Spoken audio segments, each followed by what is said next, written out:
Welcome, everybody, to another edition of Curb Appeal. I'm Chris DeVincentis with Keefe Real Estate, and today we have a wonderful guest with us who is coming to us at a very timely part of the year, is Shaun Geracie. Shaun, welcome to the show. Thank you, Chris. Appreciate you being here. Why don't you introduce yourself? Start out by doing that. So my name's Shaun Geracie. I worked at Baker Tilly out of college and really kind of dug into tax law right away. Specialized in the construction real estate group, where I worked with some of the big developers in town and really started digging into real estate as a focus of the construction real estate group. And it really brought me here today. That's really how I got connected with Keefe. I really wanted to work in the real estate space going forward and really bring kind of that help and that initiative to a company down in Lake Geneva. That sounds great. So it sounds like you have an interest in real estate yourself. Yeah. Yep, fantastic, fantastic. Well, it is what we do. So here's kind of a starter question for you. Just what might be some of the opportunities that an individual or a small business owner might be missing or might not know about that they should know about in 2020, in the tax year of 2020? Sure, and one topic I want to kind of start on was really something that's looming in the background that I think government policy is kind of concerned about. Yeah. And hasn't really been talked about, but it's really an elephant in the room, and that's retirement. A lot of people are depending on Social Security and Medicare when they kind of get to their twilight years. And thinking about retirement earlier than later is really something that's going to be beneficial. You're not putting all your eggs in the Social Security basket. You're kind of saving for yourself a little bit more. And usually there's a lot of perks that come with it. For independent contractors like agents, it really comes down to having a great opportunity through what's called a self-employed pension plan. Okay. And in other words, it's called a SEP. Sure. Which is great because you can put so much more away as an independent contractor than a normal individual that's getting paid a W-2 wage like myself. Mm-hmm. They can for 2020 they can put up to $57,000 away into their SEP. That's a lot. And it's calculated off of their net income of their business. So 20% of their taxable income can go into a SEP. And that's a pretty big percentage, especially if you get up to $300,000, you're able to put in that whole $57,000. So if you're making for $300,000 of taxable income, you put $57,000 into a SEP, you're only paying tax then on $43,000. Yeah. So a huge deduction on the tax front. You're saving for your future, and it's really something that allows them to really get caught up pretty quick if they haven't been doing it in the past. Right. And because you don't know what your taxable income is going to be until your tax return's filed, you can still put money away up until the point that you file your tax return. So for 2019, we can still put, if you were running a business and you had a $300,000 of income, you can still put that $57,000 away in 2020 up until the day you file your tax returns. Really? Now, can that be managed by what employees typically have as a 401k by an outside company and or self-directed? Yeah, as far as managed? Yeah, you could self-direct it. Usually you want to work with an investor or like an advisor to kind of get that started. Mm-hmm. We use John Gust here down in Lake Geneva, and they really help you plan for the future. But I'm pretty sure as long as you let John Gust know, he can help self-direct any investments for you. But then there's also mutual funds that you can kind of have him have control over, or you can pick through, kind of like a 401k. But myself, I can only invest up to $19,500. Okay. So you can triple that basically as an independent contractor through a SEP. Well, that's fantastic. And that's an opportunity for much, much more than most people can contribute to a 401k. Right. So let's talk about the 2018 Tax and Jobs Act. What do people need to know about that moving into this tax year that is, especially for self-employeds now, is substantially different than prior years of what they might have encountered and been able to deduct? Yeah. So the first major one is the 20%. It's called the 20% deduction under 199A. And it allows you, as you have business income, if you're under a certain threshold of $315,000, which is married filing joint, you can fully deduct 20% of your business activity right off the bat.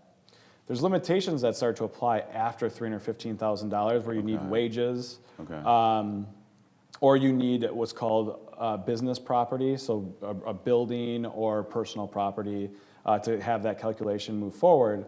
But it's a great way to deduct 20% of your business income right off the bat. They're trying to stay. During the Tax Cuts and Jobs Act, we brought the C Corp rate down to 21%. So everyone was thinking, okay, should I just go to a C Corp? Yeah. Well, they also wanted to bring it down for S Corps and partnerships as well to Right. kind of make sure that there's not any crazy planning that goes along with it.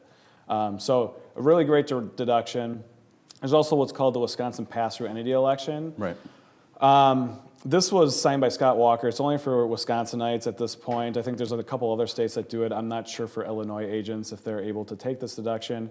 But it's paying the state taxes at the entity level rather than the individual level because now there's a cap at the individual level on your itemized deduction Schedule A. Oh, okay. So real estate taxes plus state income taxes at the individual level are now capped at $10,000. So if you had $10,000 of real estate taxes that you pay in any year for your personal property, and you have $20,000 of state income taxes, 2 years ago you were able to deduct $30,000. Okay. Now you're capped at 10. So what we're doing is we're putting that $20,000 and we're putting it and paying it at the entity level, and then you're deducting it at the entity level, so that when that K-1 comes through to you as an individual, it's already deducted from that return. Okay. But it needs to be a pass-through entity. It needs to be a partnership or an S Corp. Okay. So that's another thing I want to talk about today was structuring or considerations on structuring that a real or an agent should think of. Shaun, so let me carry on from what you had just mentioned about the entities. Is there anything different additionally that people were aware of before but's changed now regarding the LLC, Subchapter S, or C Corp? And I guess I'm getting to what may be more beneficial to a smaller entrepreneur like a real estate agent. Sure. Yeah, the entities, there's four different entities that someone can choose from. There's the sole proprietorship or the C Corporation. C Corporation usually you're not going to use because that's more of a lot of investors in there and there's a double taxation component to it. There's a sole proprietorship, which a lot of people like agents are probably using right now. They're putting their entity into an LLC, but it's being disregarded and thrown up into their individual income tax return. Okay. What I want to talk about specifically is the partnership and S Corp models. Okay, good. Because those models allow us to take the business activity and separate it from the individual activity. If an IRS agent were to come in and audit your individual tax return, they could see all your business activity if it's a sole proprietorship or it's a disregarded LLC. Okay. Everything's on what's called Schedule C and Schedule E. Right. If you take that off and put it to a separate entity like a partnership or S Corp, you're able to you're basically telling that agent, if you want to open up and audit my separate activities, you need to open up separate audits. Usually the IRS doesn't have resources to do that. And I'm not saying that there's something risky in those other areas. It's just more burden on you to provide all of that data on that one return if they were to open up an IRS audit. And they're not going to open up another audit on a separate activity unless they see some crazy red flags or some issues. Right. So partnerships, usually that's a method that we would use if you're have a loss-producing activity because of some perks on the S Corp side that we'll talk about. Okay. But it's very flexible. Partnerships are super flexible. You don't have to do everything pro rata if you do have a partner with you. But a partnership, you need to have another partner, whether that be your spouse or a partner that you trust, or just a trust that you put into place. It has to be a legal entity that's a partner. Huh, okay. Usually, if you want to have a partnership, but you don't have a spouse or you don't have a person that you trust that should be involved in it, you create a trust. Okay. And then you have that be a 1% owner, and you're still kind of the beneficiary of everything that goes through it. Huh, interesting. With the S Corporation, there's some perks to it and there's some disadvantages. Everything needs to be pro rata. If you only need one person in that structure though. So if you do have two people and you want a distribution of $5,000, the other person has to have a distribution of $5,000. Okay. Everything needs to be pro rata. But in an S corporation, you only need one person. So if you're an agent, you can just put yourself in it. Right.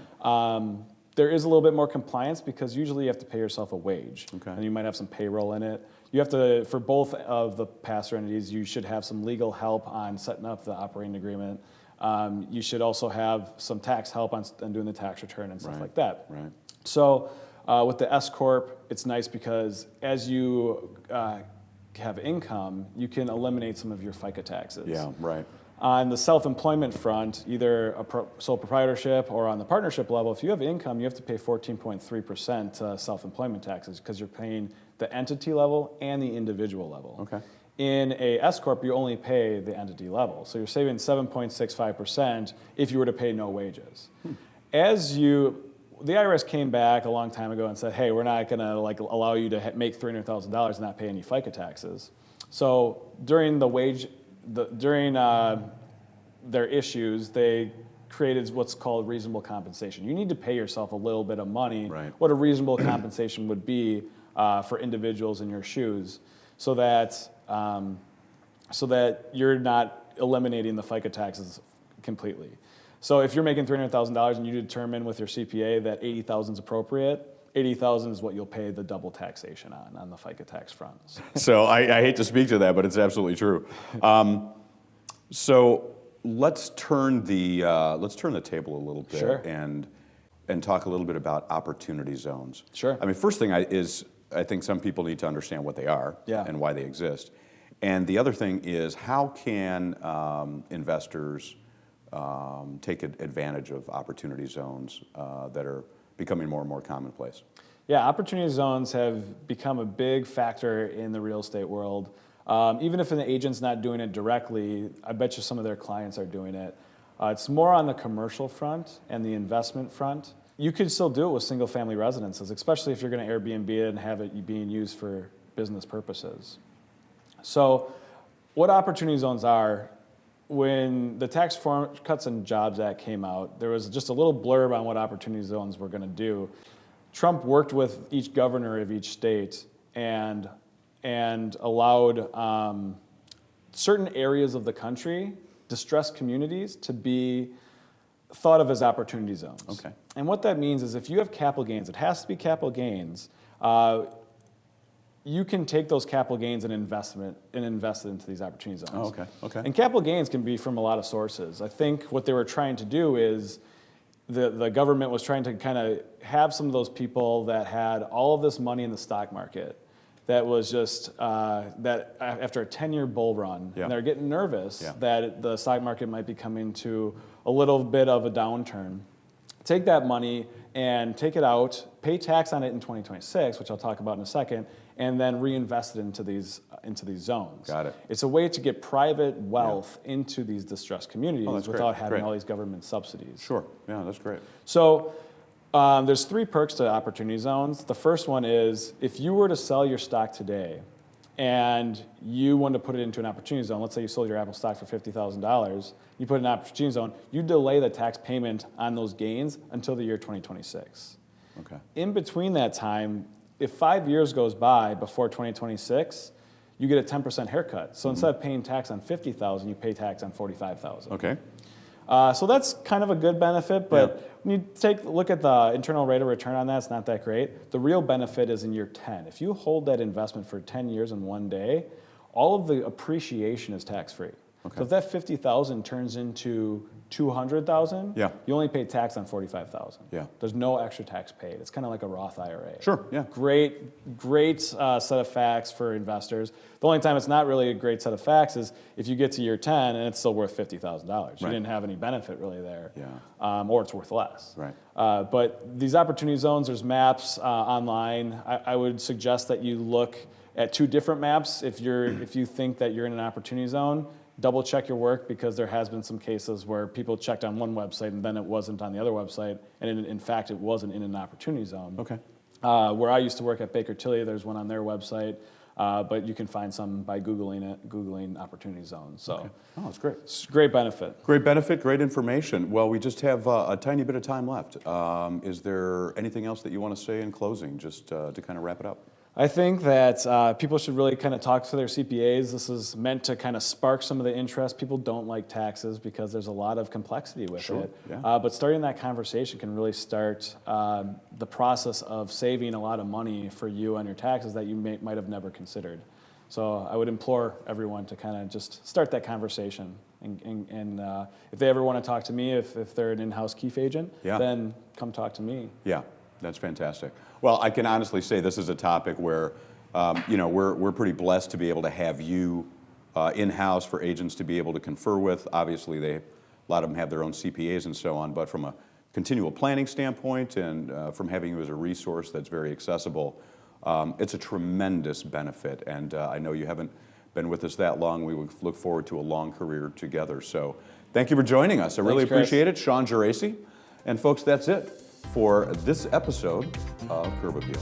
Thanks for joining us.